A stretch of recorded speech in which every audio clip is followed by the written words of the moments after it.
आज हम परमेश्वर के वचन से देखेंगे कि बपतिस्मा क्या है। जब भी कोई बपतिस्मा शब्द सुनता है तो तुरंत उसके मन में पानी शब्द आता है। हर कोई बपतिस्मे को केवल पानी ही से रिलेट करता है, परंतु आज हम बाइबल से देखेंगे कि बपतिस्मा केवल पानी से नहीं होता है। मेरी रिक्वेस्ट है कि जितने भी लोग इस वीडियो को देख रहे हैं वो मेरे साथ साथ बाइबल को खोलें और देखें। सबसे पहले हम देखेंगे इफिसियों उसका 4 अध्याय उसकी 5वीं आयत। इफिसियों उसका 4 अध्याय उसकी 5वीं आयत। यहाँ लिखा है, एक ही प्रभु है, एक ही विश्वास, एक ही बपतिस्मा। यहाँ लिखा है एक ही बपतिस्मा, परंतु यदि आपने वीडियो का टाइटल देखा होगा तो वहां लिखा है 7 बैप्टिज्म्स इन द बाइबल। बाइबल के अंदर 7 बपतिस्मे हैं। फिर यहाँ पे ऐसा क्यों लिखा है एक ही बपतिस्मा? इस आयत को समझने से पहले हम 7 बपतिस्मे को देखेंगे जो बाइबल में मेंशन किए हैं, और फिर इस आयत को समझने की कोशिश करेंगे कि इस आयत का क्या मतलब है। सबसे पहले मैं यदि आपसे पूछूं कि सबसे पहला बपतिस्मा कौन सा था, हर एक कोई यही बोलता है कि यूहन्ना बपतिस्मा देने वाले का बपतिस्मा सबसे पहला बपतिस्मा था, जो कि बात सही है। बाइबल के अंदर जब बैप्टिज्म शब्द पहली बार आया तो यूहन्ना बपतिस्मा देने वाले के कॉन्टेक्स्ट में ही आया है, परंतु आज हम क्रोनोलॉजिकली देखेंगे कि सबसे पहला बपतिस्मा कौन सा था। इसके लिए हम निकालेंगे पहला कुरिन्थियों उसका 10 अध्याय, पहला कुरिन्थियों उसका 10 अध्याय उसकी पहली 2 आयत। पहला कुरिन्थियों उसका 10 अध्याय उसकी पहली 2 आयत। हे भाइयों, मैं नहीं चाहता कि तुम इस बात से अनजान रहो कि हमारे सब बाप दादे बादल के नीचे थे और सब के सब समुद्र के बीच से पार हो गए, और सब ने बादल में और समुद्र में मूसा का बपतिस्मा लिया। यहाँ पे मूसा का बपतिस्मे का जिक्र है, और यहाँ पौलुस लिख रहा है और लिख रहा है हमारे सब बाप दादे, यानी इजरायलियों की बात हो रही है। जब परमेश्वर इजराइल को मिस्र देश से छुड़ाकर लेकर आया था तो उनके सामने लाल समुद्र था, और परमेश्वर ने उस लाल समुद्र को 2 भाग किया था, और फिर इजराइल लोग ने लाल समुद्र को पार किया था। इस हम पढ़ते हैं निर्गमन उसका 14 अध्याय, निर्गमन उसका 14 अध्याय उसकी 16 आयत। निर्गमन उसका 14 अध्याय उसकी 16 आयत। यहाँ लिखा है, और तू अपनी लाठी उठाकर अपना हाथ समुद्र के ऊपर बढ़ा और वह 2 भाग हो जाएगा, तब इजरायली समुद्र के बीच होकर स्थल स्थल पर चले जाएंगे। यहाँ पे परमेश्वर मूसा को आज्ञा देता है, अपनी लाठी उठाकर अपना हाथ समुद्र पर बढ़ा और वो 2 भाग हो जाएगा, और इजरायली स्थल स्थल यानी सूखी भूमि पर जैसे होकर समुद्र को पार करेंगे। ये था मूसा का बपतिस्मा। अब हम पहला कुरिन्थियों में पढ़ते हैं, बादल में और समुद्र में मूसा का बपतिस्मा लिया। अब बादल में से क्या मतलब है, हम देखते हैं 19 आयत में। तब परमेश्वर का दूत जो इजरायली सेना के आगे आगे चला करता था जाकर उनके पीछे हो गया, और बादल का खंबा उनके आगे से हटकर उनके पीछे जा ठहरा। बादल का मतलब परमेश्वर की उपस्थिति है। हम एक आयत और देखेंगे, निर्गमन उसका 40 अध्याय, निर्गमन उसका 40 अध्याय उसकी 34 और 35 आयत। निर्गमन उसका 40 अध्याय उसकी 34 और 35 आयत। यहाँ लिखा है, तब बादल मिलाप वाले तंबू पर छा गया और यहोवा का तेज निवास स्थान में भर गया, और बादल मिलाप वाले तंबू पर ठहर गया और यहोवा का तेज निवास स्थान में भर गया, इस कारण मूसा उसमें प्रवेश न कर सका। यहाँ पे यहोवा का तेज, बादल परमेश्वर की उपस्थिति को दर्शाता है। ये था मूसा का बपतिस्मा, जिसमें इजरायली लोगों ने लाल समुद्र को पार किया। परमेश्वर ने लाल समुद्र को 2 भाग किया था, और इजरायलियों ने बादल में और समुद्र में मूसा का बपतिस्मा लिया। अब सेकंड बैप्टिज्म है यूहन्ना बपतिस्मा देने वाले का बपतिस्मा। हम पढ़ते हैं मत्ती उसका 3 अध्याय, मत्ती उसका 3 अध्याय उसकी पहली 2 आयत और फिर उसकी 11 आयत। मत्ती उसका 3 अध्याय उसकी पहली 2 आयत फिर उसकी 11 आयत। यहाँ लिखा है, उन दिनों में यूहन्ना बपतिस्मा देने वाला आकर यहूदिया के जंगल में यह प्रचार करने लगा, मन फिराओ क्योंकि स्वर्ग का राज्य निकट आ गया है। और फिर 11वीं आयत में, मैं तो पानी से तुम्हें मन फिराव का बपतिस्मा देता हूं, परंतु जो मेरे बाद आने वाला है वह मुझसे शक्तिशाली है, मैं उसकी जूती उठाने के योग्य नहीं, वह तुम्हें पवित्र आत्मा और आग से बपतिस्मा देगा। यहाँ यूहन्ना बपतिस्मा देने वाले के बपतिस्मे का जिक्र है, और यहाँ लिखा है मन फिराव का बपतिस्मा, यानी पश्चाताप का बपतिस्मा है। हम 6 आयत में देखते हैं, उन्होंने अपने अपने पापों को मानकर यरदन नदी में उससे बपतिस्मा लिया। जो लोग यूहन्ना बपतिस्मा देने वाले से बपतिस्मा लेने आते थे वो अपने पापों को मानते थे, अपने पापों से पश्चाताप करते थे, मन फिराते थे, फिर यरदन नदी में जाकर उससे बपतिस्मा लेते थे। ये था यूहन्ना बपतिस्मा देने वाले का बपतिस्मा। अब हम देखते हैं कि ये बपतिस्मे का मेन रीजन क्या था, कि यूहन्ना बपतिस्मा दे क्यों रहा था।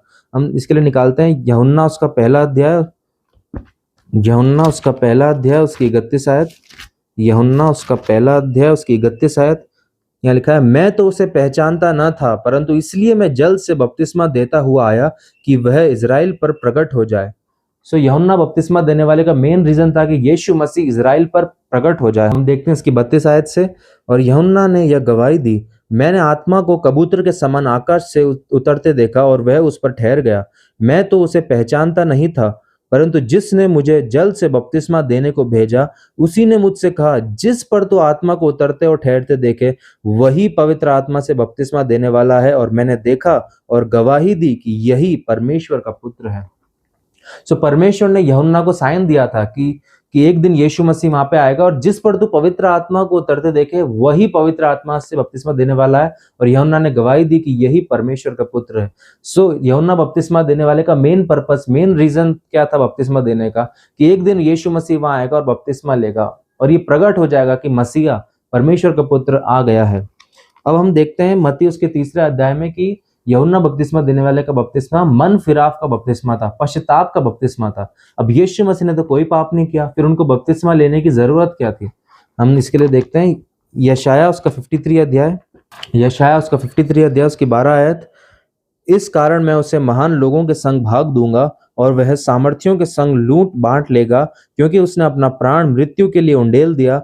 वह अपराधियों के संग गिना गया तो भी उसने बहुतों के पाप का बोझ उठा लिया और अपराधियों के लिए विनती करता है। यहाँ लिखा है वह अपराधियों के संग गिना गया। यीशु मसीह ने तो पाप नहीं किया, परंतु वो हमारे पापों के लिए अपराधियों के, पापियों के संग गिना गया। हम एक और आयत देखते हैं, यूहन्ना उसका 1 अध्याय उसकी 29 आयत, यूहन्ना उसका 1 अध्याय उसकी 29 आयत। दूसरे दिन उसने यीशु को अपनी ओर आते देखकर कहा, देखो ये परमेश्वर का मेमना है जो जगत का पाप उठा ले जाता है। यहाँ भी लिखा है ये परमेश्वर का मेमना है जो जगत का पाप उठा ले जाता है। तो यीशु मसीह ने तो एक भी पाप नहीं किया, परंतु उसने हमारे पापों को अपने ऊपर ले लिया।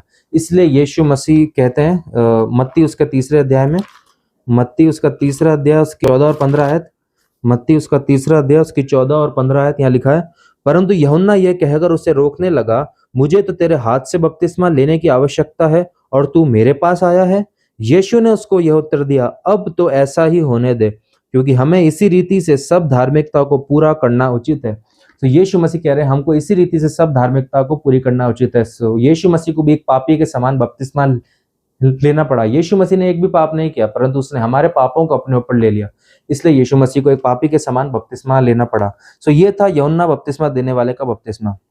हम नेक्स्ट बपतिस्मा हम देखते हैं मरकुस उसका 10 अध्याय, मरकुस उसका 10 अध्याय उसकी 35 से 38 आयत, मरकुस उसका 10 अध्याय उसकी 35 से 38 आयत। यहाँ लिखा है, तब जब्दी के पुत्र याकूब और यूहन्ना ने उसके पास आकर कहा, हे गुरु, हम चाहते हैं कि जो कुछ हम तुझसे मांगे वह तू हमारे लिए करे। उसने उनसे कहा, तुम क्या चाहते हो कि मैं तुम्हारे लिए करूं? उन्होंने उससे कहा, हमें यह दे कि तेरी महिमा में हम में से एक तेरे दाहिने और दूसरा तेरे बाएं बैठे। यीशु ने उनसे कहा, तुम नहीं जानते कि क्या मांगते हो? जो कटोरा मैं पीने पर हूं क्या तुम पी सकते हो? और जो बपतिस्मा मैं लेने पर हूं क्या तुम ले सकते हो? यहाँ पे यीशु मसीह बोल रहे हैं कि जो बपतिस्मा मैं लेने पर हूं, अब ये बपतिस्मा कौन सा था? इसी के ऊपर वाली लाइन, इसका कॉन्टेक्स्ट देखे तो यहाँ लिखा है, जो कटोरा मैं पीने पर हूं क्या तुम पी सकते हो? यीशु मसीह कटोरे की बात कर रहे हैं। इस कटोरे को समझने के लिए हम देखते हैं मत्ती उसका 26 अध्याय, मत्ती उसका 26 अध्याय उसकी 39 आयत, मत्ती उसका 26 अध्याय उसकी 39 आयत। फिर वह थोड़ा और आगे बढ़कर मुंह के बल गिरा और यह प्रार्थना की, हे मेरे पिता, यदि हो सके तो यह कटोरा मुझसे टल जाए, तो भी जैसा मैं चाहता हूं वैसा नहीं, परंतु जैसा तू चाहता है वैसा ही हो। ये कटोरा परमेश्वर के कोप का कटोरा था जो यीशु मसीह पर आ पड़ा था। ये बपतिस्मा जो यीशु मसीह लेने की बात कर रहे हैं वो है यीशु मसीह के दुख भोगने का बपतिस्मा, जो उसने क्रूस पर हमारे पापों के लिए दुख भोगा, ये उस बपतिस्मे की बात हो रही है। जो कटोरा यीशु मसीह बात कर रहे हैं वो है परमेश्वर के कोप का कटोरा। परमेश्वर ने अपना मुंह यीशु मसीह से फेर लिया था। यीशु मसीह हमारे पापों के लिए उसको मारा गया, उसको थप्पड़ मारे गए, घूंसे मारे गए, उसके हाथों में कीलें ठोकी गई, उसकी छाती को भाले से बेधा गया, उसको कोड़े मारे गए, कांटों का ताज उसके सर पर जड़ा गया। ये बपतिस्मा यीशु मसीह के क्रूस पर दुख भोगने का बपतिस्मा जो उसने हमारे पापों के लिए सहा। ये वो बपतिस्मा है। अब वापिस हम निकालेंगे मरकुस उसका 10 अध्याय, मरकुस उसका 10 अध्याय उसकी 39 आयत से पढ़ेंगे हम। यहाँ लिखा है, उन्होंने उससे कहा, हमसे हो सकता है। यीशु ने उनसे कहा, जो कटोरा मैं पीने पर हूं तुम पियोगे और जो बपतिस्मा मैं लेने पर हूं उसे लोगे। यहाँ याकूब और यूहन्ना बोलते हैं हमसे हो सकता है। सो हम देखते हैं यीशु मसीह कह रहे हैं कि जो कटोरा मैं पीने पर हूं तुम पियोगे और जो बपतिस्मा मैं लेने पर हूं तुम लोगे। सो सारे चेलों ने भी दुख भोगने का बपतिस्मा लिया।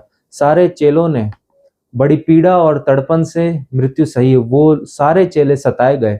हम देखते हैं पतरस को उल्टा क्रूस पर लटकाया गया, याकूब को तलवार से मारा गया, और वैसे ही सारे चेलों ने बड़ी पीड़ा और तड़पन के साथ मृत्यु भोगी।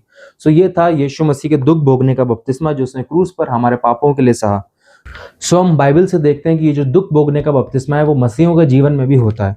हम देखते हैं फिलिपियों उसका पहला अध्याय उसके 29 आयत, फिलिपियों उसके पहला अध्याय उसकी 29 आयत यहाँ लिखा है, क्योंकि मसीह के कारण तुम पर अनुग्रह हुआ कि न केवल उस पर विश्वास करो पर उसके लिए दुख भी उठाओ। सो हम भी यीशु मसीह के लिए दुख उठाते हैं। अपन एक आयत और देखेंगे, दूसरा तीमुथियुस 3:12, दूसरा तीमुथियुस 3 अध्याय उसकी 12वीं आयत यहाँ लिखा है, पर जितने मसीह यीशु में भक्ति के साथ जीवन बिताना चाहते हैं वे सब सताए जाएंगे। सो हम भी सताए जाएंगे, दुख उठाएंगे, जैसे चेलों ने दुख उठाया। चेलों ने भी दुख भोगने का बपतिस्मा लिया, वैसे ही हम भी लेते हैं। सो ये था तीसरा बपतिस्मा, यीशु मसीह के दुख भोगने का बपतिस्मा जो उसने क्रूस पर हमारे पापों के लिए सहा। अब हम देखते हैं चौथा बपतिस्मा। इसके लिए हम निकालेंगे प्रेरितों के काम, प्रेरितों के काम उसका दूसरा अध्याय, प्रेरितों के काम उसका दूसरा अध्याय उसकी 37 और 38 आयत, प्रेरितों के काम दूसरा अध्याय 37 और 38 आयत। तब सुनने वालों के हृदय छिद गए और वे पतरस और शेष प्रेरितों से पूछने लगे, हे भाइयों हम क्या करें? पतरस ने उनसे कहा, मन फिराओ और तुम में से हर एक अपने अपने पापों की क्षमा के लिए यीशु मसीह के नाम से बपतिस्मा ले तो तुम पवित्र आत्मा का दान पाओगे। अब ज्यादातर प्रचारक जब भी सुसमाचार प्रचार करते हैं तो वो इन आयतों के द्वारा करते हैं, परंतु वे गलत हैं। यहाँ पे उद्धार के लिए कोई नहीं पूछ रहा, यहाँ वो सिर्फ पूछ रहे हैं, हे भाइयों हम क्या करें? जैसे हम पढ़ते हैं प्रेरितों के काम उसका 16 अध्याय, प्रेरितों के काम 16 अध्याय उसकी 30 और 31 आयत, प्रेरितों के काम 16 अध्याय 30 और 31 आयत। और उन्हें बाहर लाकर कहा, हे सज्जनों उद्धार पाने के लिए मैं क्या करूं? यहाँ पे कोई उद्धार के लिए नहीं पूछ रहा है, यहाँ सिर्फ पूछ रहे हैं, हे भाइयों हम क्या करें? यहाँ पूछ रहा है कि हे सज्जनों उद्धार पाने के लिए मैं क्या करूं? उन्होंने कहा, प्रभु यीशु मसीह पर विश्वास कर तो तू और तेरा घराना उद्धार पाएगा। सो यहाँ पे उद्धार की बात नहीं हो रही है। यदि हम इसका कॉन्टेक्स्ट देखें, इसकी 5वीं आयत को देखें, प्रेरितों का काम दूसरा अध्याय इसकी 5वीं आयत, आकाश के नीचे की हर एक जाति में से भक्त यहूदी यरूशलेम में रह रहे थे। सो पतरस जिन लोगों को प्रचार कर रहा है वो सिर्फ यहूदी लोग हैं, वहां अन्य जातियों को प्रचार नहीं हो रहा है।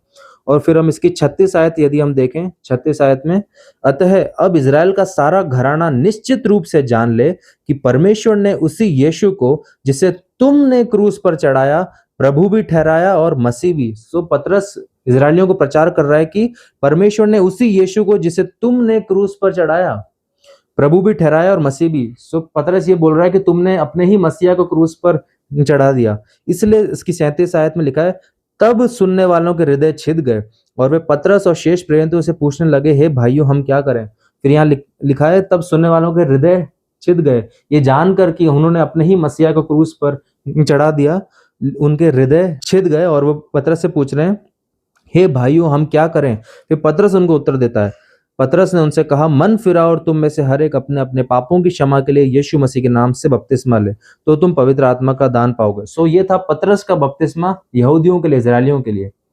सो हम ये देखते हैं कि प्रेरितों के काम एक ट्रांजिशनल बुक है जहाँ पे परमेश्वर यहूदियों को पहले प्रचार कर रहा है, फिर बाद में अन्य जातियों को प्रचार कर रहा है, क्योंकि यहूदी लोग सुसमाचार को अस्वीकार कर रहे हैं। और दूसरा ट्रांजिशन हम ये देखते हैं कि पतरस से पौलुस का ट्रांजिशन हो रहा है। पहले परमेश्वर पतरस को इस्तेमाल कर रहा है, फिर बाद में पौलुस को इस्तेमाल कर रहा है। सो एक्ट्स एक ट्रांजिशनल बुक है जहाँ पे ट्रांजिशन हो रहा है। सो ये था चौथा बपतिस्मा, पतरस का बपतिस्मा केवल यहूदियों के लिए, केवल इजरायलियों के लिए। अब हम 5वें बपतिस्मे पर आते हैं। इसके लिए हम निकालेंगे यूहन्ना उसका पहला अध्याय उसकी 33 आयत, यूहन्ना उसका पहला अध्याय उसकी 33 आयत, यूहन्ना उसका पहला अध्याय उसकी 33 आयत। मैं तो उसे पहचानता नहीं था, परंतु जिसने मुझे जल से बपतिस्मा देने को भेजा उसी ने मुझसे कहा, जिस पर तू आत्मा को उतरते और ठहरते देखे वही पवित्र आत्मा से बपतिस्मा देने वाला है। सो नेक्स्ट बपतिस्मा है पवित्र आत्मा का बपतिस्मा। ये बपतिस्मा उसी क्षण, उसी मोमेंट हो जाता है जिस क्षण हमारा उद्धार होता है, जिस क्षण हमने यीशु मसीह पर विश्वास किया, हमारे पापों से पश्चाताप करा, यीशु मसीह को उद्धार करता माना, उसी क्षण, उसी मोमेंट पवित्र आत्मा हम में आ जाता है। हम देखते हैं इफिसियों उसका पहला अध्याय, इफिसियों उसका पहला अध्याय उसकी 13 आयत, इफिसियों उसका पहला अध्याय उसकी 13 आयत।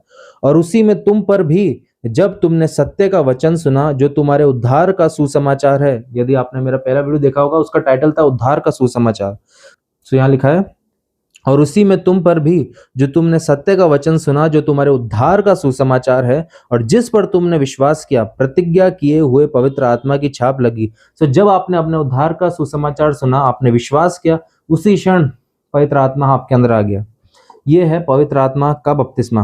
पवित्र आत्मा के बपतिस्मे से क्या होता है? जिस क्षण पवित्र आत्मा हमें आता है, उस क्षण क्या होता है हम देखते हैं। पहला कुरिन्थियों उसका 12 अध्याय, पहला कुरिन्थियों उसका 12 अध्याय उसकी 13 आयत, पहला कुरिन्थियों 12 अध्याय उसकी 13 आयत।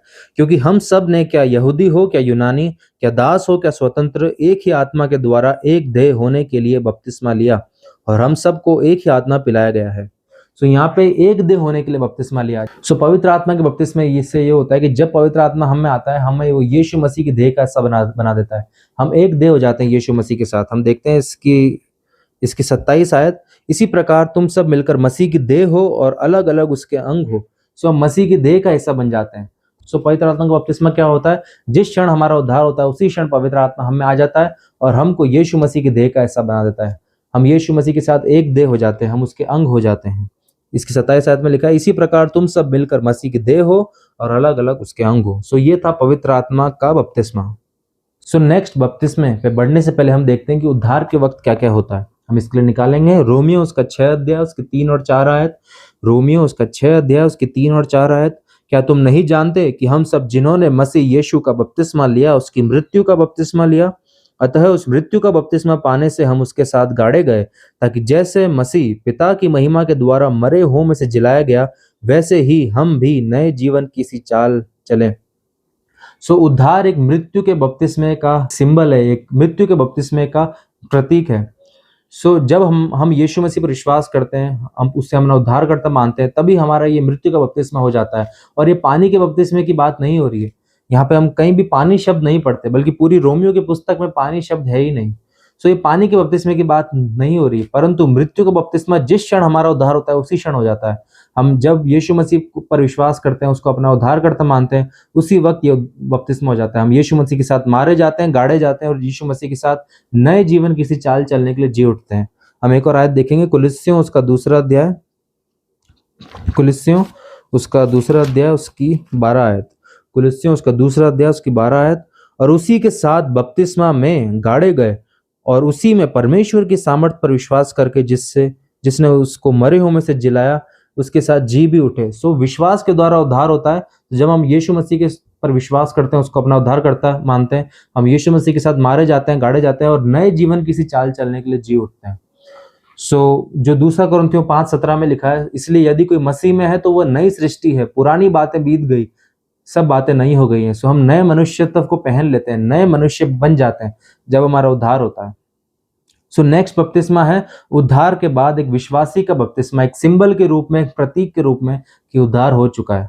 ये बपतिस्मा उद्धार के बाद होता है, उद्धार पाने के लिए नहीं होता है। हम देखते हैं इसके लिए प्रेरितों के काम उसका 8वां अध्याय, प्रेरितों के काम उसका 8वां अध्याय उसकी 26 आयत से, प्रेरितों के काम उसका 8वां अध्याय उसकी 26 आयत से। फिर प्रभु के एक स्वर्गदूत ने फिलिप्पुस से कहा, उठ और दक्षिण की ओर उस मार्ग पर जा जो यरूशलेम से गाजा को जाता है, यह रेगिस्तानी मार्ग है। वह उठकर चल दिया और देखो, कूश देश का एक मनुष्य आ रहा था जो खोजा और कूशियों की रानी कंदाके का मंत्री और खजांची था। वह आराधना करने को यरूशलेम आया था। वह अपने रथ पर बैठा हुआ था और यशायाह भविष्यवक्ता की पुस्तक पढ़ता हुआ लौटा जा रहा था। तब आत्मा ने फिलिप्पुस से कहा, निकट जाकर इस रथ के साथ हो ले। यहाँ हम देखते हैं कि एक खोजा है, एक रानी का मंत्री और खजांची है जो यरूशलेम आराधना करने को आया है और वो यशायाह भविष्यवक्ता की पुस्तक पढ़ रहा है और परमेश्वर फिलिप्पुस को उसके पास जाने की आज्ञा देता है। फिर अपन 34 आयत में देखते हैं, इस पर खोजे ने फिलिप्पुस से पूछा, मैं तुझसे विनती करता हूँ, यह बता कि भविष्यवक्ता यह किसके विषय में कहता है, अपने या किसी दूसरे के विषय में। तो खोजा फिलिप्पुस से एक सवाल करता है, जो भविष्यवक्ता की पुस्तक पढ़ रहा था, यशायाह भविष्यवक्ता की, वहां पे सवाल कर रहा है कि ये बता कि भविष्यवक्ता ये किसके विषय में कहता है, अपने या किसी दूसरे के विषय में। अब फिलिप्पुस ने अपना मुंह खोला और इसी शास्त्र से आरंभ करके उसे यीशु का सुसमाचार सुनाया। यहाँ पे फिलिप्पुस अब उसको यीशु मसीह का सुसमाचार सुना रहा है। फिर आगे, मार्ग में चलते चलते वे किसी जल की जगह पहुंचे। तब खोजे ने कहा, देख यहाँ जल है, अब मुझे बपतिस्मा लेने में क्या रोक है? सो उसने यीशु मसीह का सुसमाचार उसको सुना दिया और मार्ग में चलते-चलते वो जल के एक स्थान पर पहुँचे। तो खोजा उससे पूछ रहा है कि अब मुझे बपतिस्मा लेने से क्या रोक रहा है? फिर फिलिप्पुस ने कहा, यदि तू सारे मन से विश्वास करता है तो ले सकता है। सो विश्वास पहले आ रहा है। सो विश्वास के द्वारा उद्धार होता है, यानी उद्धार पहले हुआ फिर बपतिस्मा हो रहा है बाद में। तो फिलिप्पुस ने कहा, यदि तू सारे मन से विश्वास करता है तो ले सकता है। उसने उत्तर दिया, मैं विश्वास करता हूं कि यीशु मसीह परमेश्वर का पुत्र है। सो उसने विश्वास किया। तब उसने रथ खड़ा करने की आज्ञा दी और फिलिप्पुस और खोजा दोनों जल में उतर पड़े और उसने खोजा को बपतिस्मा दिया। सो हम देखते हैं कि विश्वास पहले आ रहा है। उसने विश्वास किया यीशु मसीह के सुसमाचार पर, उसका उद्धार हुआ, फिर बपतिस्मा हो रहा है। सो ये बपतिस्मा उद्धार के बाद होता है, उद्धार पाने के लिए नहीं होता, पर उद्धार हो चुका है ये दर्शाने के लिए होता है। एक और हम केस देखेंगे, प्रेरितों के काम उसका 16 अध्याय उसका 30 से 34 आयत। प्रेरितों के काम उसका 16 अध्याय उसकी 30 से 34 आयत। और उन्हें बाहर लाकर कहा, हे सज्जनों, उद्धार पाने के लिए मैं क्या करूं? उन्होंने कहा, प्रभु यीशु मसीह पर विश्वास कर तो तू और तेरा घराना उद्धार पाएगा। और उन्होंने उसको और उसके सारे घर के लोगों को प्रभु का वचन सुनाया। तो यहाँ हम देखते हैं उसने उद्धार का सुसमाचार उसको सुनाया और उसके सारे घर को प्रभु का वचन सुनाया। फिर रात को उसी घड़ी उसने उन्हें ले जाकर उनके घाव धोए और उसने अपने सारे लोगों समेत तुरंत बपतिस्मा लिया। तो यहाँ भी हम देखते हैं कि सुसमाचार पहले सुनाया, उन्होंने विश्वास किया, फिर उनका बपतिस्मा हुआ। सो ये बपतिस्मा उद्धार के बाद होता है, उद्धार पाने के लिए नहीं होता, परंतु उद्धार हो चुका है इसके एक सिंबल के रूप में होता है। ये एक ऑर्डिनेंस है। सो अब तक हमने जितने भी बपतिस्मे बाइबल से देखे, हम कहीं भी ये नहीं पाते हैं कि एक छोटे 6 महीने के बच्चे का बपतिस्मा हो रहा है। इन्फेंट बैप्टिज्म जैसे कैथोलिक चर्चेज और कई सारे प्रोटेस्टेंट चर्चेज में भी होता है। बाइबल के अनुसार एक उद्धार पाए हुए व्यक्ति का बपतिस्मा होता है। एक इन्फेंट बैप्टिज्म एक छोटे 6 महीने के बच्चे का बपतिस्मा नहीं हो सकता, क्योंकि उसका उद्धार नहीं हुआ है। और उद्धार के लिए पाप की समझ होना इंपॉर्टेंट है कि इंसान अपने पापों से पश्चाताप करे, मन फिराए, यीशु मसीह पर विश्वास करे, उसका उद्धार हो और फिर उसका बपतिस्मा हो। एक 6 महीने के छोटे बच्चे के साथ ये नहीं हो सकता। और दूसरी चीज हम ये देखते हैं कि कैथोलिक चर्चेज में या प्रोटेस्टेंट चर्चेज में स्प्रिंकलिंग बैप्टिज्म होता है। हम बाइबल के अंदर स्प्रिंकलिंग बैप्टिज्म कहीं नहीं पाते। या तो वो स्प्रिंकलिंग बैप्टिज्म होता है या तो वो पानी में उंगली डुबो के माथे पर क्रूज बना के बपतिस्मा देते हैं। हम ये भी बाइबल में कहीं नहीं पाते हैं। सो हम पढ़ेंगे मत्ती उसका 15 अध्याय उसकी 9 आयत। मत्ती उसका 15 अध्याय और उसकी 9 आयत। और ये व्यर्थ मेरी उपासना करते हैं, क्योंकि मनुष्यों की विधियों को धर्मोपदेश करके सिखाते हैं। सो ये मनुष्य की विधियां हैं कि बच्चों को बपतिस्मा देना या स्प्रिंकलिंग बैप्टिज्म देना या फिर बपतिस्मे को उद्धार समझना, ये मनुष्य की विधियां हैं। एक और अपन आयत देखेंगे, मरकुस उसका 7 अध्याय उसकी 13 आयत। मरकुस उसका 7 अध्याय उसकी 13 आयत। इस प्रकार तुम अपनी परंपराओं से जिन्हें तुमने ठहराया है परमेश्वर का वचन टाल देते हो और ऐसे ऐसे बहुत से काम करते हो। सो परंपरा बना रखा है कि बच्चा पैदा होगा, फिर 6 महीने का होगा और उसका बपतिस्मा होगा। परंपरा बना रखा है। बाइबल के अनुसार ये सब है ही नहीं। हम देखते हैं कि इस प्रकार तुम अपनी परंपराओं से जिन्हें तुमने ठहराया परमेश्वर का वचन टाल देते हो। उन लोगों को, ऐसे चर्चेस को परमेश्वर के वचन से मतलब ही नहीं है, वो परमेश्वर का वचन टाल देते हैं। बाइबल में क्या लिखा है, हमें उससे क्या लेना देना। हम तो अपनी परंपराओं को, अपनी विधियों को, अपनी शिक्षाओं को मानेंगे। ये वो लोग गलत हैं। सो ये हमने बाइबल से देखा। और दूसरी चीज हम ये देखते हैं कि बपतिस्मा फुल इमर्जन के द्वारा होता है। हम देखते हैं कि जब फिलिप्पुस ने खोजा को बपतिस्मा दिया तो वो दोनों जल में उतरे और उन्होंने बपतिस्मा लिया। हम यूहन्ना बपतिस्मा देने वाले का वर्णन देखते हैं तो वहां भी वो यरदन नदी के अंदर बपतिस्मा देता था। सो बपतिस्मा फुल इमर्जन के द्वारा होता है। और बपतिस्मे को रोमियो 6 के अंदर मृत्यु का बपतिस्मा बोला गया। सो जो अपन पानी के अंदर बपतिस्मा लेते हैं वो भी एक सिंबल होता है कि हम यीशु मसीह के साथ मारे गए, गाड़े गए, जी उठे। उद्धार पाने के लिए बपतिस्मा नहीं लिया जाता, परंतु उद्धार हो चुका है इस वजह से लिया जाता है, एक सिंबल के रूप में। एक ऑर्डिनेंस है जो परमेश्वर ने ठहराया है। सो जब एक पास्टर या एक विश्वासी दूसरे विश्वासी को जब बपतिस्मा देता है, सो उससे पूछता है कि आपका उद्धार हुआ है, वो बोलता है हाँ मेरा उद्धार हुआ है, मैं यीशु मसीह पर विश्वास करता हूँ कि वो मेरे पापों के लिए मारा गया, गाड़ा गया, जी उठा। सो वो बोलता है कि आपके अंगीकार के ऊपर मैं आपको बपतिस्मा देता हूँ, आप यीशु मसीह के साथ मारे गए, गाड़े गए, फिर पानी में डुबोता है और नए जीवन किसी चाल चलने के लिए जी उठे, फिर पानी से उसको बाहर निकलता है। सो हम ये देखते हैं कि बपतिस्मा फुल इमर्जन के द्वारा होता है, स्प्रिंकल के द्वारा नहीं होता है और ना ही माथे पे क्रूज बनाने के द्वारा होता है, ना ही बच्चों का बपतिस्मा होता है। अब नेक्स्ट बपतिस्मा है आग का बपतिस्मा। हम देखते हैं मत्ती उसका 3 अध्याय, यहाँ लिखा है मत्ती उसका 3 अध्याय उसकी 11 आयत। मैं तो पानी से तुम्हें मन फिराव का बपतिस्मा देता हूँ, परंतु जो मेरे बाद आने वाला है वह मुझसे शक्तिशाली है, मैं उसकी जूती उठाने के योग्य नहीं। वह तुम्हें पवित्र आत्मा और आग से बपतिस्मा देगा। सो पवित्र आत्मा का बपतिस्मा हम ऑलरेडी देख चुके हैं। यहाँ लिखा है नेक्स्ट है आग का बपतिस्मा। अब जितने भी पेंटिकॉस्टल और कैरिज्मेटिक लोग हैं वो ये समझते हैं कि आग का बपतिस्मा यानी अन्य भाषा बोलना, परंतु वे गलत हैं। यहाँ कहीं भी अन्य भाषा की बात हो ही नहीं रही है। सो अगर नेक्स्ट आयत पढ़ो तो वहीं इसको एक्सप्लेन किया गया है।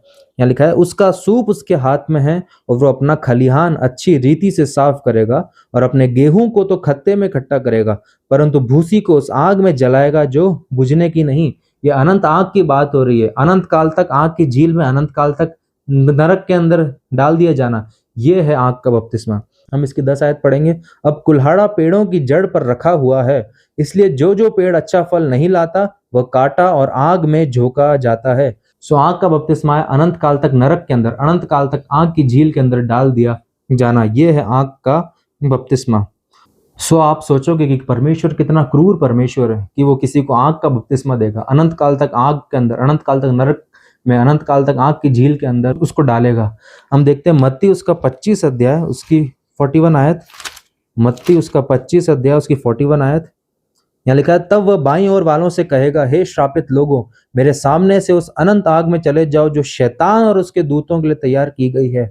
अनंत आग, अनंत काल तक आग, आग की झील शैतान और उसके दूतों के लिए तैयार की गई है, मनुष्य के लिए नहीं। परंतु मनुष्य अपने घमंड के अंदर, मनुष्य अपने पापों में मरकर अपने पापों से पश्चाताप नहीं करता, अपनी खुद की धार्मिकता पर विश्वास करता है, इसलिए वह नरक में डाल दिया जाता है। सो परमेश्वर क्रूर परमेश्वर इसलिए क्योंकि परमेश्वर न्यायी परमेश्वर है। अगर आपको उद्धार पाना है तो आपको अपने पापों से पश्चाताप करना होगा और यीशु मसीह पर विश्वास करना होगा। और यदि आप अपनी खुद की धार्मिकता पर विश्वास करते हो तो आप भी आग का बपतिस्मा पाओगे। यदि आप अपने पापों में मरते हो, अपने पापों से पश्चाताप नहीं करते हो, तो आप भी आग का बपतिस्मा पाओगे। परंतु परमेश्वर ने हमारे उद्धार का मार्ग बनाया है। हम पढ़ते हैं रोमियो उसका 6 अध्याय उसकी 23 आयत। रोमियो उसका 6 अध्याय उसकी 23 आयत। यहाँ लिखा है क्योंकि पाप की मजदूरी तो मृत्यु है, परंतु परमेश्वर का वरदान हमारे प्रभु मसीह यीशु में अनंत जीवन है। पाप की मजदूरी मृत्यु है। यदि आप अपने पापों में मरोगे, पापों से पश्चाताप नहीं करोगे, यीशु मसीह पर विश्वास नहीं करोगे, तो आप आग का बपतिस्मा पाओगे अनंत काल तक नरक के अंदर। परंतु लिखा है परंतु परमेश्वर का वरदान हमारे प्रभु मसीह यीशु में अनंत जीवन है। परंतु यीशु मसीह वो इकलौता मार्ग है जिसके द्वारा आपका उद्धार हो सकता है, जिसके द्वारा आप पवित्र आत्मा का बपतिस्मा पा सकते हो। सो हम ये देखते हैं कि हर एक मनुष्य का बपतिस्मा होगा। या तो आप पवित्र आत्मा का बपतिस्मा पा सकते हो यीशु मसीह पर विश्वास करके, या तो यीशु मसीह को अस्वीकार करके अनंत काल तक आग के अंदर, आग की झील के अंदर, नरक के अंदर आग का बपतिस्मा पा सकते हो। सो हर एक इंसान का बपतिस्मा होगा। अब हम उस आयत पे आते हैं जो हमने स्टार्टिंग में देखी थी, इफिसियों उसका 4 अध्याय उसकी 5 आयत। इफिसियों उसका 4 अध्याय उसकी 5 आयत। एक ही प्रभु है, एक ही विश्वास, एक ही बपतिस्मा। अब यहाँ एक ही बपतिस्मे से क्या मतलब है? हमने 7 बपतिस्मे अब तक बाइबल से देखे और सातों का आपस में कोई मेल ही नहीं है। फिर यहाँ पे ऐसा क्यों लिखा है एक ही बपतिस्मा? सो हम सातों बपतिस्मे को देख के एनालाइज करते हैं। सबसे पहला बपतिस्मा था मूसा का बपतिस्मा, जिसमें परमेश्वर जब इजरायलियों को मिस्र देश से छुड़ाकर लेके आया था और सामने लाल समुद्र था और परमेश्वर ने लाल समुद्र को 2 भाग किया था और इजरायली लोग स्थल ही स्थल पर चलकर उन्होंने लाल समुद्र को पार किया था। ये था पहला बपतिस्मा, मूसा का बपतिस्मा। दूसरा बपतिस्मा था यूहन्ना बपतिस्मा देने वाले का बपतिस्मा, और उस बपतिस्मे का मेन पर्पस था कि यीशु मसीह परमेश्वर का पुत्र इजराइल पर प्रकट हो जाए कि मसीहा आ गया है, परमेश्वर का पुत्र आ गया है। ये था दूसरा बपतिस्मा। तीसरा बपतिस्मा था यीशु मसीह के क्रूस पर दुख भोगने का बपतिस्मा, जो यीशु मसीह ने क्रूस पर दुख भोगा हमारे पापों के लिए, वो था तीसरा बपतिस्मा, यीशु मसीह के दुख भोगने का बपतिस्मा क्रूस पर। और चौथा बपतिस्मा था पतरस का बपतिस्मा, यहूदियों के लिए, इजरायलियों के लिए। पतरस उनको प्रचार करता है कि तुमने अपने ही मसीहा को क्रूस पर चढ़ा दिया, और फिर उनके हृदय छिद जाते हैं और वो बोलते हैं हम क्या करें। फिर पतरस बोलता है अब यीशु मसीह के नाम में बपतिस्मा लो। वो था चौथा बपतिस्मा। पांचवा बपतिस्मा है पवित्र आत्मा का बपतिस्मा। जिस क्षण हमारा उद्धार होता है उसी क्षण पवित्र आत्मा में आ जाता है और हमें यीशु मसीह की देह का ऐसा बना देता है, हम यीशु मसीह के साथ एक देह हो जाते हैं। ये था पांचवा बपतिस्मा, पवित्र आत्मा का बपतिस्मा। छठा बपतिस्मा है बिलीवर्स बैप्टिज्म, एक उद्धार पाए हुए व्यक्ति का बपतिस्मा। उद्धार पाने के लिए नहीं, परंतु उद्धार हो चुका है इसके एक सिंबल के रूप में पानी में एक विश्वासी बपतिस्मा लेता है। ये था छठा बपतिस्मा। सातवां बपतिस्मा था आग का बपतिस्मा, अनंत काल तक नरक के अंदर, अनंत काल तक आग की झील में डाल दिया जाना। ये था आग का बपतिस्मा। सो हम जब इन सातों बपतिस्मे को देखते हैं, सो इनमें से दो ही एक विश्वासी के लिए हैं। एक तो पवित्र आत्मा का बपतिस्मा, दूसरा है बिलीवर्स बैप्टिज्म। उद्धार के बाद एक विश्वासी का बपतिस्मा, उद्धार पाने के लिए नहीं, परंतु उद्धार हो चुका है इसके एक सिंबल के रूप में। और इन दो में से भी हम देखते हैं पवित्र आत्मा का बपतिस्मा सबसे इंपॉर्टेंट है, क्योंकि उसके द्वारा हम यीशु मसीह की देह का हिस्सा बन जाते हैं।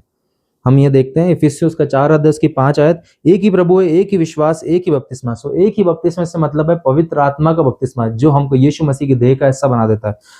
हम यदि इस अध्याय की 30 आयत देखें तो वहां लिखा है, परमेश्वर के पवित्र आत्मा को शोकित मत करो, जिससे तुम पर छुटकारे के दिन के लिए छाप दी गई है। सो पवित्र आत्मा का बपतिस्मे की बात हो रही है। जिस क्षण हम यीशु मसीह पर विश्वास करते हैं, उसी क्षण पवित्र आत्मा हम में आ जाता है और हमको यीशु मसीह की देह का हिस्सा बना देता है। ये बपतिस्मा है। एक ही प्रभु, एक ही विश्वास, एक ही बपतिस्मे में इस बपतिस्मे की बात हो रही है। सो आज हमने बाइबल से, परमेश्वर के वचन से बपतिस्मा क्या है इसके बारे में सीखा, और 7 बपतिस्मे जो बाइबल में मेंशन किए गए ये भी हमने सीखा। आइए हम अंत में प्रार्थना करते हैं। हमारे जीवित दयालु और महान पिता परमेश्वर, मैं प्रार्थना करता हूँ और धन्यवाद देता हूँ पिता आज के दिन के लिए पिता, और आपके वचन से जो आज हमने सीखा पिता, इसके लिए भी मैं आपका धन्यवाद देता हूँ पिता। मैं प्रार्थना करता हूँ आपके वचन के ज्ञान में, आपके वचन की नजदीकी में हम बढ़ने वाले हो सके पिता, और आपके वचन के अनुसार जीने वाले हो सके, और मनुष्य की विधियों को, मनुष्य की परंपराओं को नहीं, परंतु आपके वचन को पहला स्थान देने वाले हो सके, और आपके वचन के अनुसार हम जीने वाले हो सके पिता परमेश्वर। सारा आदर मान महिमा आपको देता हूँ। इस दुआ को प्रभु यीशु मसीह के नाम से मांगता हूँ, आमीन।